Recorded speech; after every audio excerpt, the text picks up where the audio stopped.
ఏదైతే head injury అయింది ఇప్పుడు కూడా ఆయన అన్స్టేబుల్ ఉన్నాడు.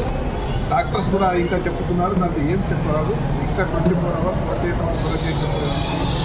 వాడికిట ఏమైనా అయితే మా ట్రిపుల్ ఐటీకి ఖచ్చితంగా దాడి చేసి వాళ్ళ మీద కఠిన చర్య తీసుకుంటామని తెలియదు.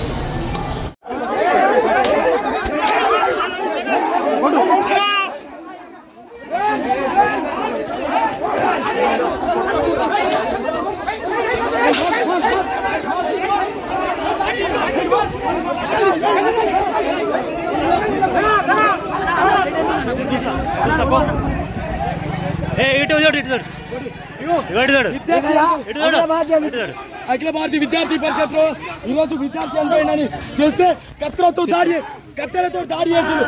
ఈరోజు 11వ తేదీ రోజు వాసర్ ట్రిపుల్ ఐటీలో ఏదైతే ఏబీవీపీకి దాడి చేశారో వాళ్ళ మీద కఠిన చర్య తీసుకోవాలి.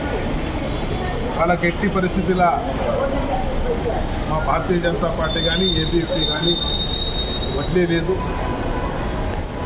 ఏదైతే ఎస్ఐ అక్కడ రాకేష్ అని ఉన్నాడు, వాడు చాలా దుర్జనకుడు, రఫ్ మైండెడ్ మ్యాన్.